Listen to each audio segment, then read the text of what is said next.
Welcome to episode 20 of An Understanding. This one will be about James A. Garfield. I'm going to start recording these whenever and wherever I possibly can. Schedule's a little bit hectic, so there's a lot of background noise. My bad. Just want to get these out as soon as possible. If you like it, listen. If you don't, eat biscuits and enjoy. The year is 1880. The Republican Party is having their nominating convention to see who they can bring forth to become the next president of the United States of America. Rutherford B. Hayes, the 19th president, recently is going to commit to his, I guess you could say, promise to not run for a second term. He will be a one-term president by choice. Now, that leaves a bit of an opening for the Republican Party. The Republican Party is really confused. It's a little bit weak. There's still some stragglers there from the old beginning roots, I guess you could say. Men like Ulysses S. Grant are still there, and you have the next breed, I guess you could say, of the rising stars that will take the direction of the Republican Party a little bit differently, or possibly down the continued path, I guess you could say, of abolitionists and equality, etc., of, whites and blacks. They're still divided. You have the stalwarts who supported, I guess you could say, the old systems, probably a little more conservative, I guess you could say, and then half-breeds who were the ones who wanted to reform everything for the most part. The actual Republican National Convention itself, there was three, I guess you could say, leading contenders. The first was John Sherman, who was the Treasury Secretary previously, that the man that this episode is going to be about. James A. Garfield was actually working for, supporting for, campaigning for. I think he was actually the floor manager for John Sherman himself. The other two that were going to be fighting for the GOP nomination were Ulysses S. Grant, the former president who had kicked the tires to an extent at a possibility of a third term, although, conflicting reports go back and forth whether or not he actually wanted to do it. I personally believe no, because of personally just ill health that he was feeling at that particular point in time. I don't think he was really actively going for it. And then the rising up and coming U.S. Senator James Blaine of Maine, who's going to be someone who's very important to Garfield, Arthur's, and I believe Benjamin Harrison's presidency. Now, their nominating convention for the Republican Party, you need a 50%, more than 50%. You need a majority of the overall votes in order to actually get the nomination. A three-way tie makes it very difficult when you have three candidates who hypothetically and possibly could actually get the nomination themselves. The actual convention was at a deadlock. 379 votes were needed for the specific nomination. And not a single one of them, whether it was Blaine, whether it was Sherman, whether it was, Ulysses S. Grant himself, wanting the opportunity, could never muster up the votes. 34 ballots it took. A day and a half of non-stop continuous voting. And then suddenly, something happened. 17 votes in the 34th ballot go unexpectedly to James A. Garfield. Now, Garfield, he was a little bit dumbfounded to an extent, or at least, it appeared to have been dumbfounded. I don't think he actually had any malicious intent for anything like that. In fact, he openly stated, nope, I don't want this. I'm not doing this. This is not what I want. This is not the direction that I want this convention to go. I don't want the nomination. But 17 people voted for him, and no one blinked an eye. No one stopped. And the truth and reality is that none of these three candidates were ever going to get the majority votes. There's too much divisiveness within the Republican Party. They didn't know what direction they were going to go in, and everything's a little bit wonky, to be quite honest with you. So they chose a man in James A. Garfield. A lot of people did. He was a potential contender, but he openly stated he didn't want the presidency. So he threw his support behind John Sherman. Several ballots continued. Many more ballots continued. And he even said, that in his own words, the announcement contains votes for me No man has a right without the consent of the person voted for to announce that person's name and vote for him in this convention, and such consent I have not given. By the 35th ballot, he would receive 50 votes, and by the 36th ballot, James A. Garfield even got the support of John Sherman, who came to a very stark realization he wasn't going to get the opportunity for the nomination. The 37th ballot, James A. Garfield had accumulated 399 votes, more than enough for the majority. People cheered. People were singing praise. Oh Lord, this is over, and we are happy. And Garfield was shocked. And he felt, in his own words, that he was very sorry that this has become necessary. Now, within 5 months, James A. Garfield will be the 20th President of the United States of America. Now, the reason why this is significant and important is because there are many people who want the presidency. There are many people who basically do whatever they can to, achieve ultimate power and capabilities. And I think anyone who really wants it, I don't know if their intentions are always the best or the greatest. And people will have conflicting reports on James A. Garfield as I get into this deep dive, but the truth is, which I believe is, without the very least, a reality, is that James A. Garfield never wanted to be the President of the United States. They forced him to become the President of the United States. And a man like James A. Garfield, who could muster up enough support for becoming the President of the United States without ever having any intention of doing so, I think is really interesting. It makes James A. Garfield one of the fascinating individuals in our country's history. James A. Garfield is going to be the country's 20th President of the United States of America. He's an interesting one. The best I can probably put it, I think in the eyes of a lot of people back then, specifically, he's in a lot of ways like a poor man's JFK, at least in just the ideas of who he was and who he could be, like someone who can actually get things done. Because they felt Rutherford B. Hayes, he was politically incapable of doing it for a multitude of reasons. And for James A. Garfield, when he was inaugurated, black people, started actually tearing up and crying that he was finally like someone who was going to be pushing the ideas, genuine ideas of, I guess you could say Lincoln Republicanism. There's a bunch of articles and a whole bunch of different things that he's like the last vestige of Abraham Lincoln, if that makes any sense. And he's going to be a very interesting person, to be quite honest with you. Rags to riches kind of individual, rising up from the bottom of the bottom to become basically the President of the United States of America. He's also one of these Civil War soldiers who would eventually lead public office and influence and point the country in a particular direction. And above all else, he's going to be the second president, spoiler alert, that's going to be assassinated in this country's history. Now, his assassination is pretty rough, to be quite honest with you, and, there's a million what ifs you could quite honestly do with James A. Garfield if he had to actually become president. Because out of every single president that we've had in this country's history, he's the only one I can genuinely say just that didn't want to become president. The Republicans and the people really forced him into this spot, into this position. They believed ultimately that he could be the one that could actually turn the tide and change the direction that this country was going to be going in. Because you have to understand, if you want to understand James A. Garfield, you have to understand the era and the time that he was a part of. The beginnings of the progressive movement, unions are starting to come awry. The rich are really leading the country in a particular direction that a lot of people aren't liking. And above all else, ever since basically Abraham Lincoln was assassinated, for the last 15 years, you could say that the country's been in a bit of a civil Cold War, if that makes any sense.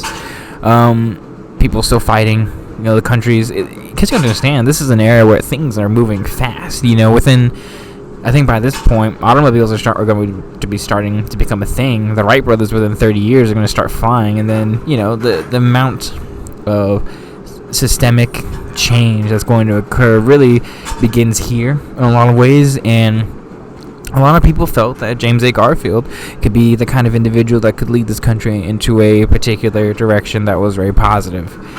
Now, my feelings on James A. Garfield are all over the place. I really don't know how I feel. And this is one of those episodes, just like every single episode, where I'm just going to have to really do all the information, just show it, present it as objectively as I can with, let's be honest, a lot of bias. But, just, try and look at things from a different perspective. Try and look at them as honestly as I possibly can. So James A. Garfield, the 20th president of the United States, the second president who's going to be assassinated. Let's start with his childhood. James A. Garfield was born on November 19th, 1831. Rural county, the rural Orange Township county in near Cleveland, Ohio. I think it's a couple miles south of Cleveland, Ohio, specifically. He grew up in a really, really small village, surrounded by a lot of forest, and he's going to be the youngest of, I believe, 3 surviving siblings. Ultimately, he would be babied for most of his youth. Recalling his birth, as his mother said, James A. Garfield was the largest baby I ever had. He looked like a red Irishman. And James A. Garfield and his family, just like many other families who would end up settling in Ohio, came from, the Northeast Territory, the New England Territory, I guess you could say. Going from, Boston, Massachusetts, New York, all those states and places, Pennsylvania, would travel west through the Alleghenies in northern Ohio. And the financial upbringing of James A. Garfield initially is not very good. They were not very liquid, as the rich youngins would say today. They had a lot of land on the initially for the most part, but didn't really do a lot with the land, and things were made very, very difficult due to the fact that his father, James A. Garfield's father, would die about 18 months when he was initially born. He was actually fighting a forest fire, apparently, and would die soon after because of it. His parents, by the way, were specifically Abram and Eliza Garfield, specifically. James's father, Abram, was a pretty strong man. He would die in 1833 due to pneumonia-like symptoms, I guess you could say, inflammation within the lungs itself, and or wet lungs, I guess you could say, because pneumonia is the wet lungs, or that's what it looks like on x-rays. And he was a very strong man and a very brave man. Actually, apparently loved to wrestle, something that James A. Garfield would really enjoy doing and really being manly, men, am I right? Eliza was a little bit different. She was much more reserved. I would probably say aggressively religious, but a good mother.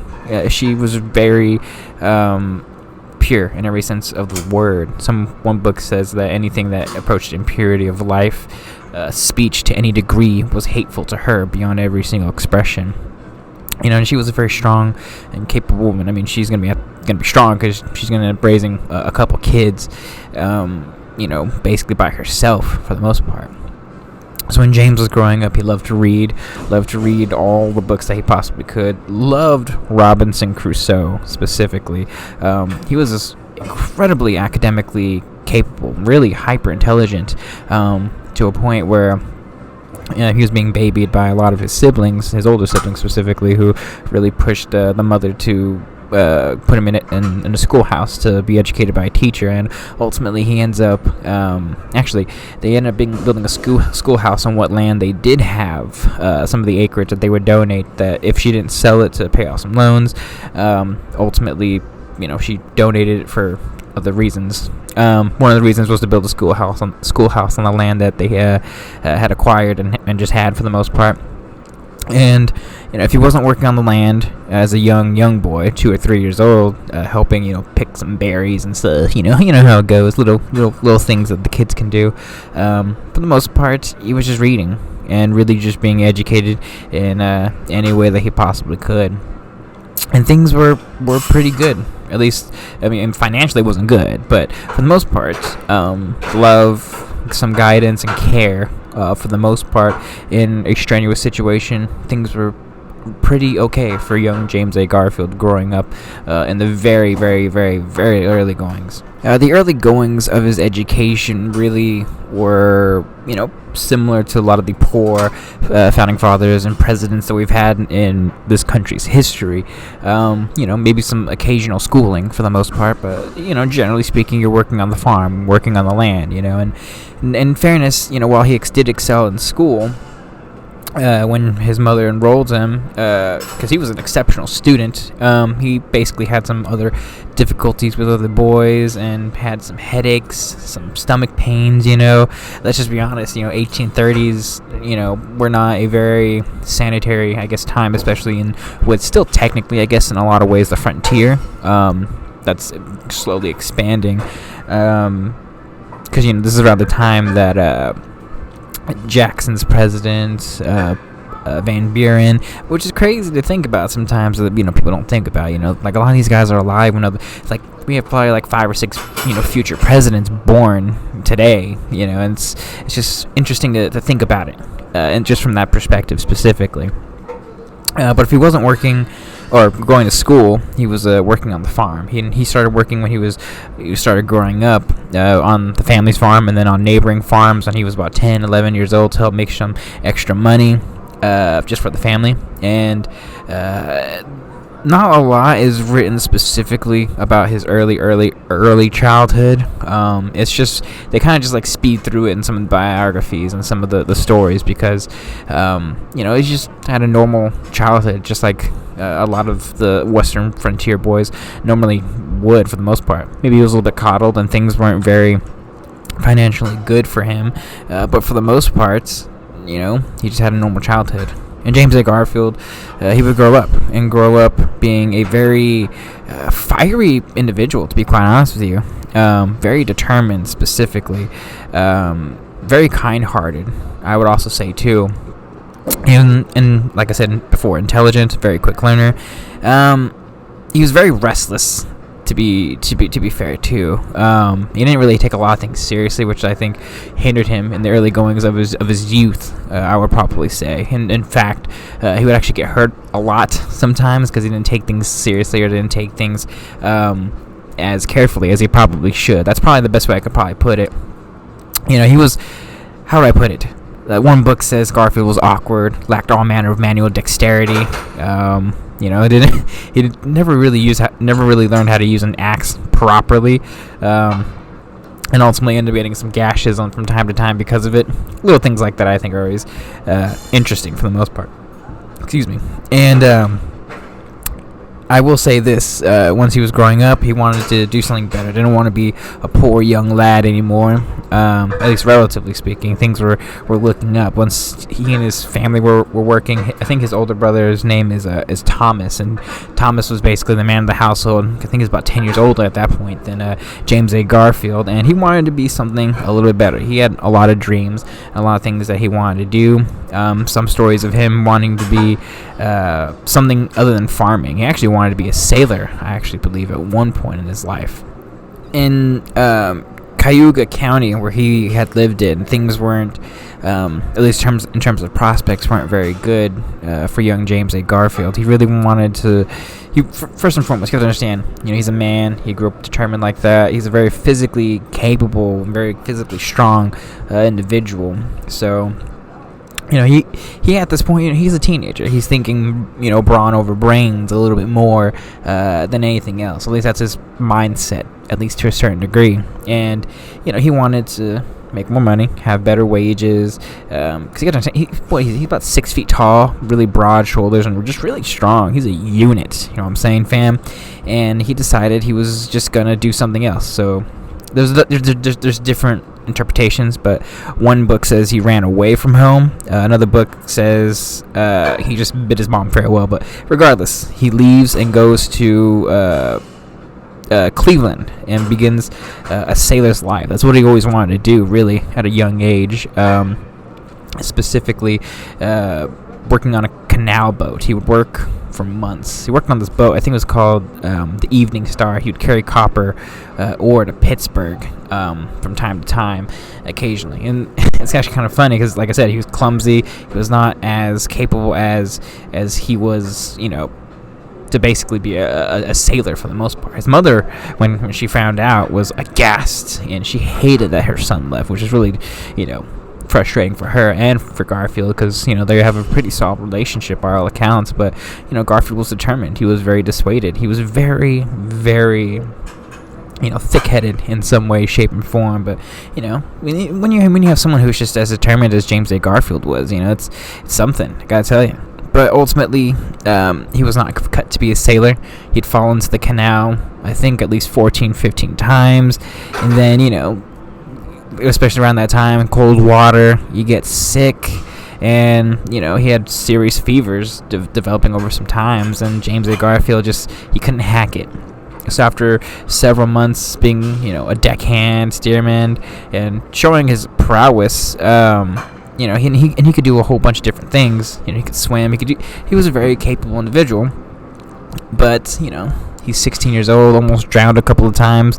James A. Garfield decides he's going to come home. The sea life isn't as grand, I think, that he had initially envisioned, or at least the potential life that he had initially envisioned wasn't very conducive for them.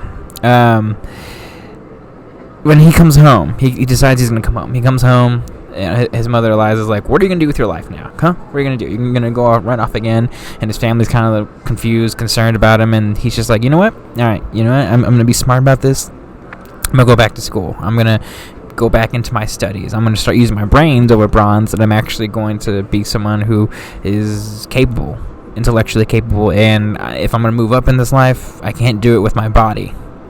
Now, when Garfield came back, his education was pretty rudimentary. He knew some math, he knew some grammar, he could read, he could write, and he was very hyper intelligent in my personal view, and was very capable. But when he came back, though, it was very difficult, at least in terms of trying to, restart his education in a lot of ways, because, he had basically for like 6 months not really done any schooling in any way, shape, and form since he had left. And by this point, too, 16 years old, it's around the year of 1847, 1848, the Mexican-American War is ending, so things are kind of coming back to a bit of a homeostasis, and things are settling down within the country itself. So his mother put, I think, $17 in his pocket, and basically was able to push him to go to meet with a whole bunch of different tutors. Well, first, she had hired a couple of tutors, specifically mathematics tutors, to really help push Garfield to at least be academically competent. Sorry, man, I'm getting tongue-tied right now. And when he was finally capable and competent, she pushed him to, God, I can't even pronounce it, Guaga Academy. It's in nearby Chester County, specifically, which he would start, or I guess you could say restart his education for the most part, and he would learn everything that he possibly could. Mathematics, English, writing, grammar, philosophy. Really enjoyed philosophy, and for him, he really enjoyed writing. He actually started a diary too, that he would really have on and off for the next couple of decades, at least until his death. He really loved, specifically, the study of old and modern languages. He loved just speaking in general, and he found out he actually really liked to debate people, and it really gave him some level of excitement. It's one of those things that when you actually start learning and you start finding that little niche in terms of some form of education that you really enjoy, it's like, okay, I can dig this. And for James A. Garfield, he really found his niche. So he would go to the academy, and he would basically just work. He would both work and learn all at the same time. He had intentions to go to college. I think he really wanted to go to Williams College in Massachusetts. But it's very difficult financially to both support yourself, and he started making some money. He worked part-time as a carpenter, I believe, and as a teacher on occasion himself too. He working for the local school district, specifically in Chester, Ohio. I should also point out too that this is where he starts, I guess you could say, kind of getting into religion a little bit.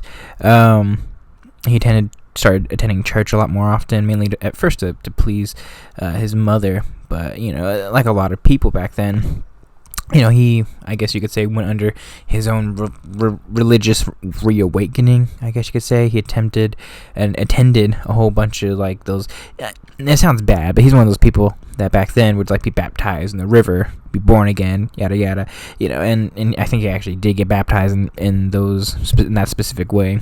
It's also where he met his wife, too, at Cayuga Academy. Lucrezia Rudolph, whom he would later marry, but I'll get to that a little bit later. So, right after Cayuga Academy, he's kind of doing some soul searching. Like I said before, he wants to go to Williams College, but he wants to have an opportunity to go to a college in general. So he decides he's going to go to the Western Reserve Eclectic Institute, which is in Hiram, Ohio. And you have to understand, a lot of colleges back then, unless they were like, the William and Marys and all the big institutes, especially when you're still technically speaking on the frontier, it's not a very good college. It's a very poor college for the most part, really relying on the county, the people for the most part to help facilitate and pay for it.